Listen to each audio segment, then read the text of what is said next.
Foto pelakor di profil ponsel suamiku bab 115-117. Serani Gunawan, seorang wanita yang lebih memilih bercerai daripada terus dikhianati oleh Agung suaminya, serta diperlakukan tidak baik oleh mertua dan kakak iparnya. Bagaimana akhir kisah cinta Serani? Apakah ia dapat menemukan cinta sejatinya? Jangan lupa komen, like, dan subscribe ya. Terima kasih. Bab 115. Tunggu aku. Sebentar lagi aku akan jemput. Sera tersenyum membaca pesan dari Pras yang merupakan caption sebuah foto selfie pria itu bersama Giska di dalam mobil. Keduanya menampakkan ekspresi wajah lucu. Terima kasih. Aku tunggu. Sera segera membalasnya. Sore, Bu Sera.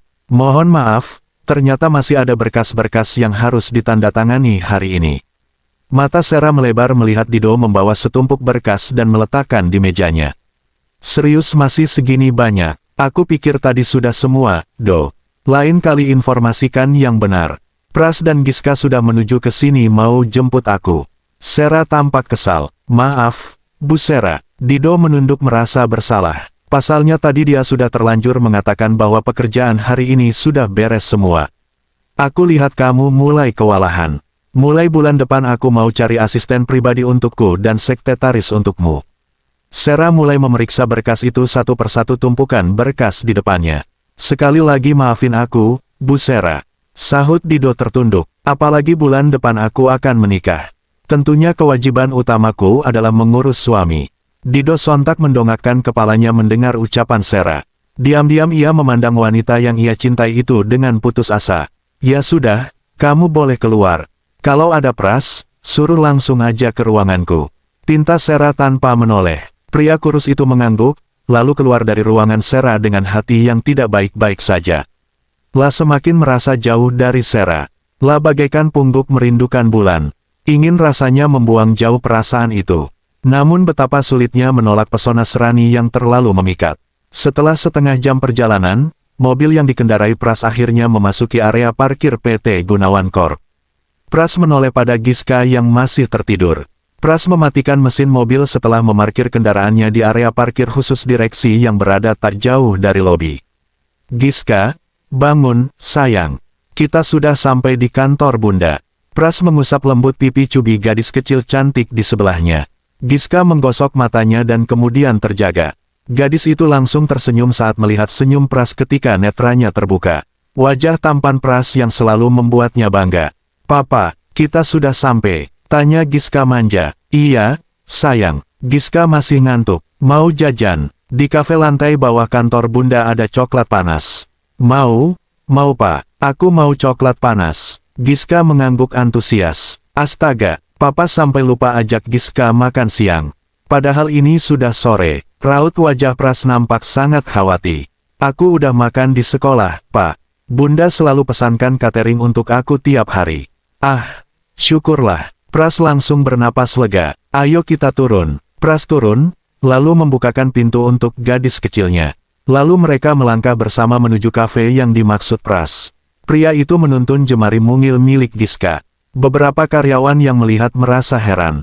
Giska memang baru pertama kali datang ke kantor Sera. Jadi banyak yang belum tahu kalau Giska adalah anak Sera. Selamat sore Pak Tirta. Mari, Pak Tirta. Permisi, Pak Tirta. Beberapa karyawan yang ditemui menyapa ramah dan sopan. Netra para karyawan pun tak lepas dari wajah cantik Giska yang menggemaskan. Apalagi Giska terang-terangan memanggil Pras dengan sebutan Papa. Itu anaknya Pak Tirta. Memangnya sudah menikah? Kok tahu-tahu sudah besar anaknya? Kayaknya ini anaknya Bu Serani. Pak Tirta kan lagi dekat sama Bu Sera. Di media sosial beritanya mereka sudah tunangan. Loh. Ya betul. Para wanita yang duduk di kafe hampir semua membicarakan Tirta Prasetya. Kedekatan Pras dan Sera sudah bukan lagi hal yang baru. Sebagian karyawan sudah mengetahuinya. Papa, coklatnya panas banget. Giska terkejut saat menyentuh gelas di depannya. Hati-hati, sayang. Pakai sendok. Pras menyuapi Giska minuman itu dengan sendok kecil. Hal itu kembali menjadi pusat perhatian. Suara Giska yang manja dan sikap Pras yang penuh perhatian membuat para pengunjung kafe yang tahu siapa Pras, tak lepas memandang keduanya. Pras meraih ponselnya dan mengirim pesan pada Sera bahwa ia menunggu di kafe bersama Giska. Namun setelah 30 menit berlalu, tidak ada jawaban dari Sera. Akhirnya Pras mengajak Giska untuk naik ke lantai di mana ruangan Sera berada. Papa, ini kantornya Bunda. Besar juga. Kalau kantor Papa di sini juga. Pras menjawab semua pertanyaan Giska dengan sabar dan tersenyum. Giska bertanya ini dan itu. Saat Arif masih hidup, gadis itu tak punya banyak waktu bersama Arif. Karena beberapa bulan Arif dan Sera menikah, pria itu langsung sakit dan tak berdaya. Giska pun merasa kesepian karena sang bunda fokus pada kesembuhan Arif. Kini, kehadiran Pras di tengah-tengah mereka menjadi kebahagiaan yang tak terkira di hati Giska. Pak Tirta, silakan langsung ke ruangan Bu Sera. Dido langsung berdiri saat melihat kedatangan Pras dan Giska. Apa Sera masih sibuk? Tanya Pras menatap serius pada Dido. Iya, maaf Tuan Tirta. Masih ada pekerjaan yang tertinggal. Dido menunduk. Ya sudah. Saya masuk dulu. Ayo, Giska. Pras kembali menggenggam jemari mungil Giska dan melangkah masuk ke ruangan Sera. Bunda, Giska berlari kecil menghampiri Sera ketika pintu ruangannya dibuka oleh Pras tanpa diketuk lebih dahulu. Sayang, sini, nak. Sera memeluk dan mencium kening putrinya.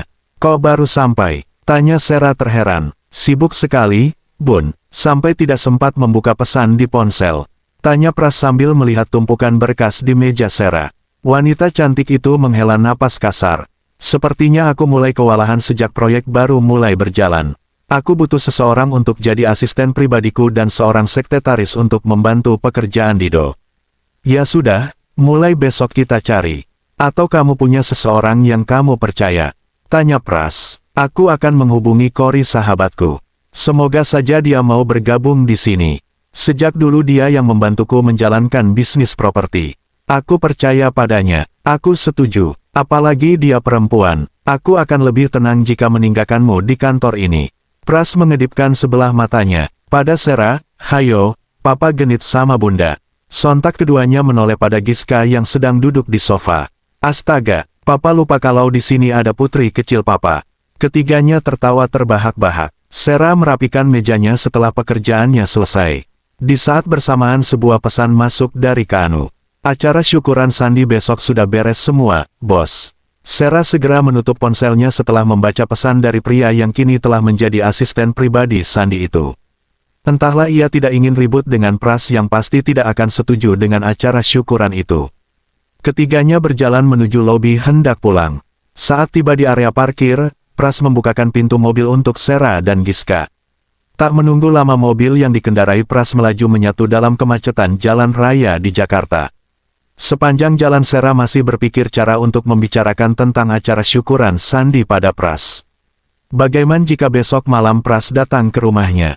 Setelah berpikir panjang akhirnya Sera memutuskan untuk tetap mengundang Pras di acara itu. Namun belum juga Sera bicara, Pras lebih dulu mengatakan sesuatu. Oh ya, Sera, besok sepertinya aku tidak bisa berakhir pekan bersamamu. Kebetulan Tante Sarah memintaku untuk datang di acara kumpul keluarga besar mamaku.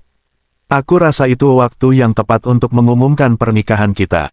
Oh, enggak apa-apa Pras. Mungkin aku juga akan menghadiri acara syukuran kepemimpinan Sandi di perusahaan Arif.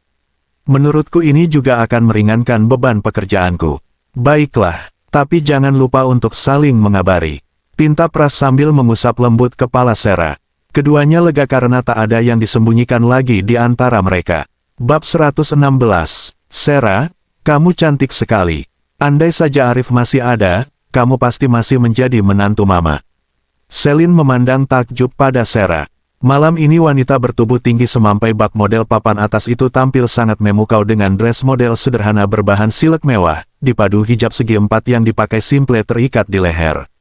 Hiasan batu Swarovski menambah kesan elegan pada tampilan Serani Gunawan malam ini. Saat ini mereka sedang berada di ruang tamu untuk bersiap-siap. Pergi ke hotel menghadiri peresmian penyerahan jabatan pada Sandi. Sampai kapanpun, aku adalah menantu mama. Apalagi ada pangeran di tengah-tengah kita.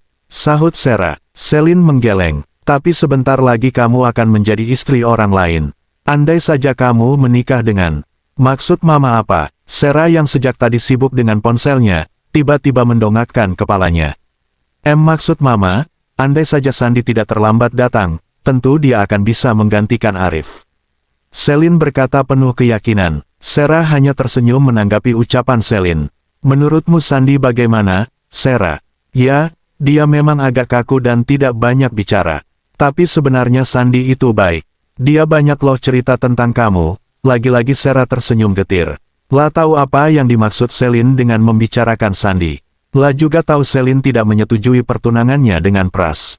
Ayo kita berangkat. Sandy yang sudah rapi dengan jasnya, tiba-tiba masuk. Celine dan Sarah bangkit dan melangkah keluar menuju mobil. Mereka berangkat hanya dengan satu mobil yang dikendarai Pak Yono. Sepanjang perjalanan ke hotel, mereka tak banyak bicara. Celine tampak sibuk dengan ponselnya sejak tadi. Sarah juga menyempatkan diri mengirim pesan pada Pras. Namun pesan pertamanya sejak 1 jam yang lalu sama sekali belum dibuka. Padahal dia yang minta agar kita saling mengabari, batin Sarah mulai gelisah. Dalam waktu 20 menit mobil yang membawa mereka telah tiba di salah satu lobi hotel. Sandy membukakan pintu untuk Sarah. Celine memberi kode pada Sandy agar putranya itu menggandeng Sarah menuju ballroom hotel di mana acara syukuran berlangsung. Namun Sandy ragu dan urung melakukannya. Lah melihat Sarah sengaja menjaga jarak darinya. Ketiganya menyusuri karpet merah hingga masuk ke ballroom hotel. Di sana sudah hadir banyak karyawan dan para relasi bisnis perusahaan. Keanu telah mempercayakan EO untuk acara tersebut. Hingga asisten pribadi Sandy itu tidak terlalu sibuk dan bisa menikmati acara malam itu. Begitu pula dengan Sarah, ia hanya menanti sesi penyerahan jabatan, setelah itu ia ingin segera pulang. Kini tibalah kita pada acara puncak, yaitu penyerahan jabatan oleh Ibu Serani Gunawan pada Bapak Sandy. Terdengar suara MC memulai acara yang paling dinantikan. Serani maju ke atas panggung, kemudian disusul oleh Sandy. Tepuk tangan riuh terdengar dari segala penjuru. Mulai malam itu, Sarah resmi menyerahkan kepemimpinan perusahaan milik Arif pada Sandy.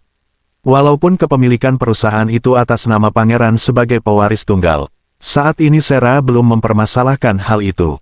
Selama perusahaan dikelola oleh Sandy, Sarah mempercayakan perusahaan itu pada adik iparnya itu.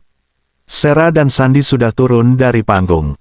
Keduanya mulai didatangi para relasi dan diberi ucapan selamat. Sarah membawa ibu mertuanya untuk menikmati hidangan makan malam. Mereka duduk dalam satu meja. Mereka makan sambil berbincang. Setelahnya, Sandy minta dikenalkan pada semua relasi yang hadir. Sarah yang berencana hendak pulang lebih dulu akhirnya batal karena Sandy memintanya untuk berkeliling menemui para relasi bisnis. Sandy, Sarah mungkin lelah.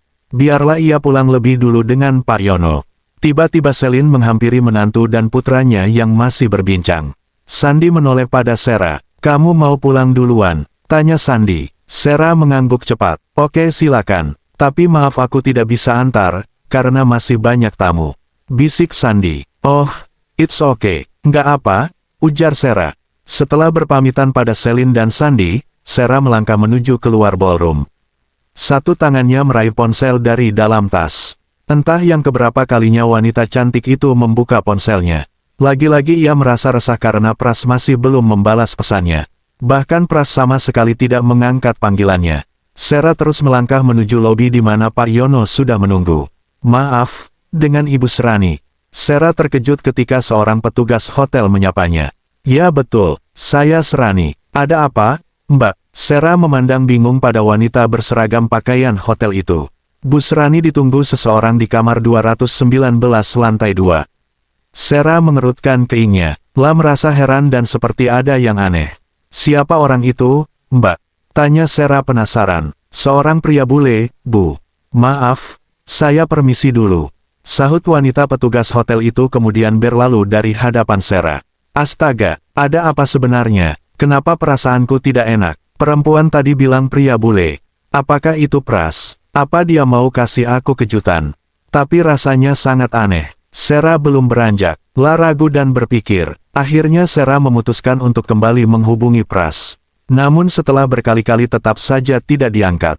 Ya ampun, Pras, kamu kemana, sih? Apa mungkin kamu ada di hotel ini juga? Lalu kenapa kamu tidak langsung saja menghampiriku? Tapi, bukankah aku belum sempat mengatakan padanya bahwa acara syukuran itu ada di Hotel Korla ini?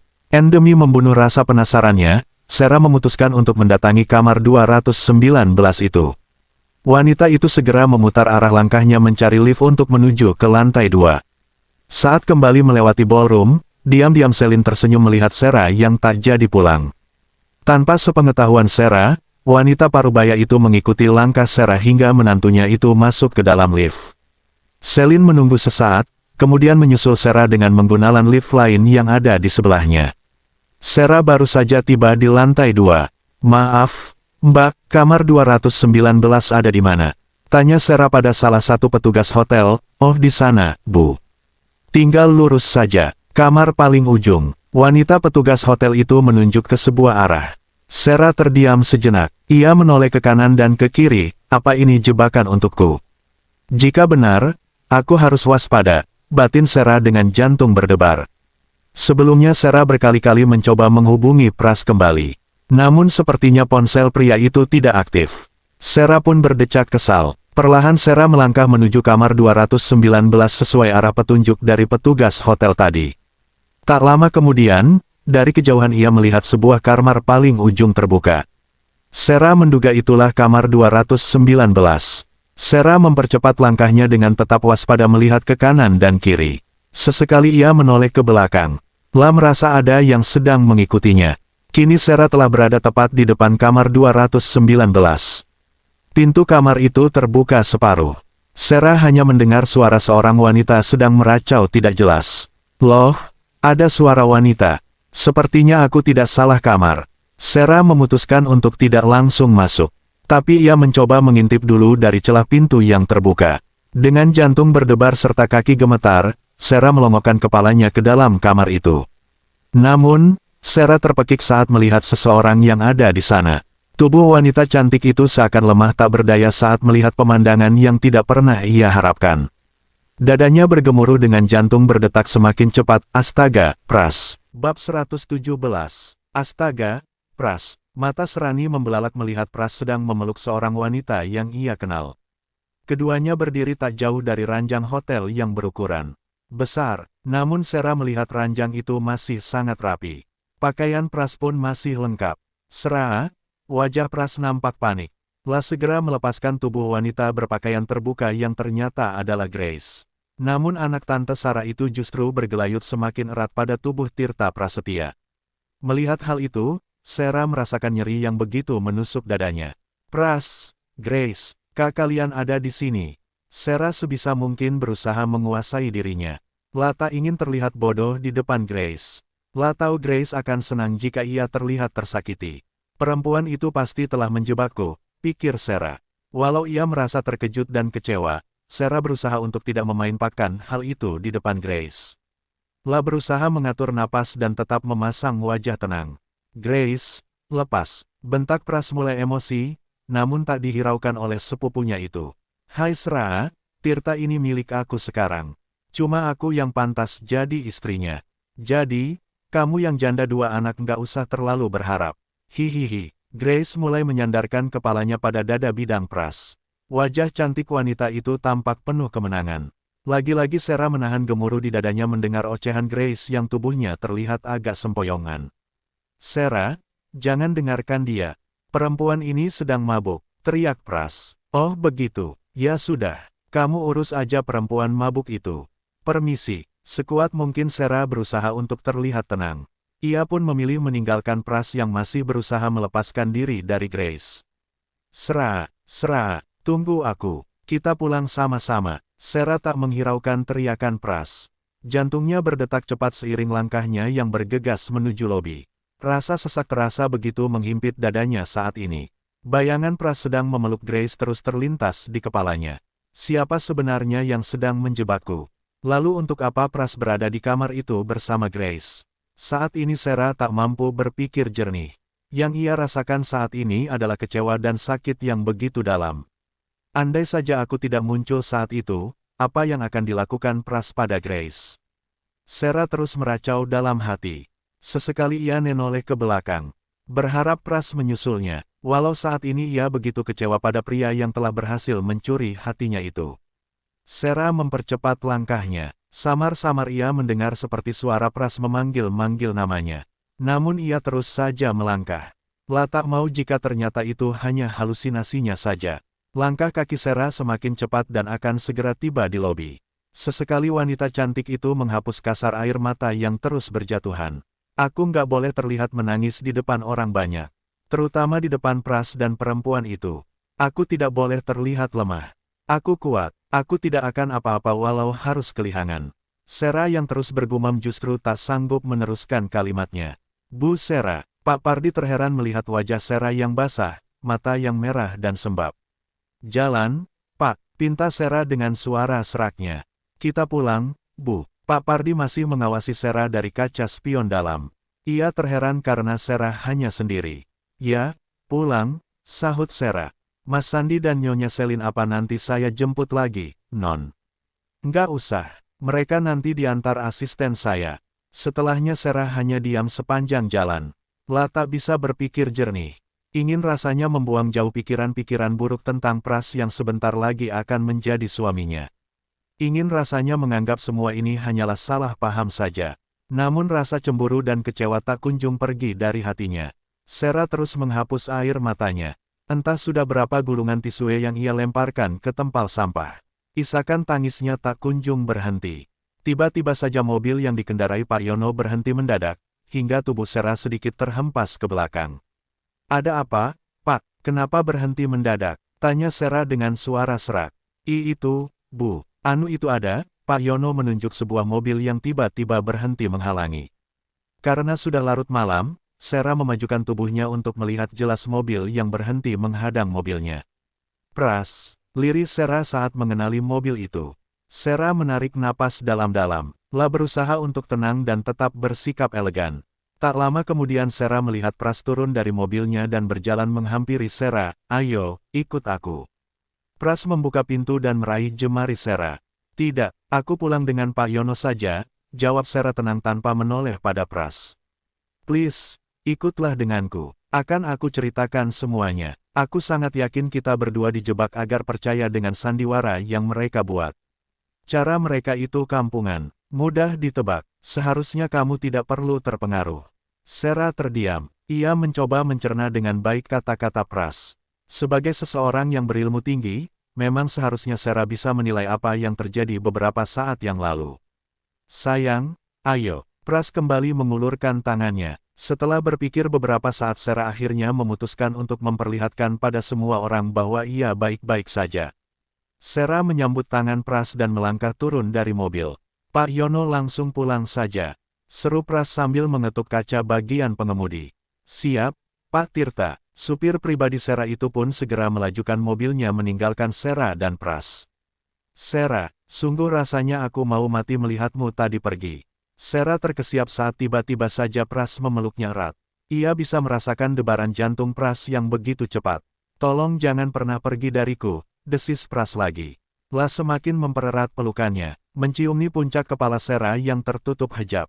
Sesaat Sera tertegun menerima perlakuan calon suaminya. La merasakan bahunya basah. Tubuh Pras sedikit bergetar, apa Pras menangis? Batinnya, Sera terdiam sejenak. Dirinya ingin menarik diri dari dekapan Pras. Namun tubuhnya tetap bergeming dalam rengkuhan tangan kokoh itu. Pras, kamu, nangis? Tanya Sera hati-hati. Pras tak bersuara, hanya hembusan. Napasnya terdengar mulai teratur. Pras perlahan Sera merenggangkan pelukan. La mendongakkan wajahnya. Wanita itu tersenyum melihat wajah tampan itu telah basah. Tangan Sera terangkat mengusap netra kecoklatan itu dengan lembut. Wanita itu mengulum senyum melihat Pras nampak salah tingkah. Saat sedang bertatapan, keduanya terlonjak ketika sebuah mobil lewat dengan menyoroti lampu. Astaga, Pras, keduanya baru menyadari bahwa saat ini mereka sedang berada di tepi jalan. Ayo, Pras meraih jemari Sera dan bergegas membawanya masuk ke dalam mobil. Sepasang kekasih itu tak henti-hentinya tersenyum. Mereka merasa apa yang dilakukan barusan adalah sebuah kekonyolan. Terima kasih, kamu mau ngertiin aku. Pras mengusap lembut puncak kepala Sera. Sera hanya menghela napas panjang. Sejujurnya hatinya masih merasakan nyeri bila mengingat pemandangan di hotel tadi. Sepanjang perjalanan Pras terus menggenggam jemari Sera. Sesekali ia mencium tangan lentik itu. Tak lama kemudian mereka telah tiba di depan gerbang rumah Sera. Pras melajukan mobilnya memasuki halaman. Apa aku boleh masuk? Aku ingin menceritakan kejadian tadi. Aku juga ingin tahu kenapa kamu bisa sampai ada di sana. Pras memohon. Maaf, Pras, sudah malam. Aku mau istirahat. Sarah menolak secara halus. Bayangan Pras memeluk Grace masih terus terlintas di kepalanya. Tapi, Pras ikut turun ketika Sarah sudah keluar dari mobil. Maaf, Pras, aku ngantuk. Permisi. Tanpa menoleh lagi, Sarah melangkah masuk ke dalam rumahnya. Pras terpaku melihat perubahan sikap Sarah. Dadanya kembali merasakan gemuruh. Tanpa ia sadari kedua tangannya terkepal erat. Aku akan buat perhitungan dengan Tante Sarah. Berkabung.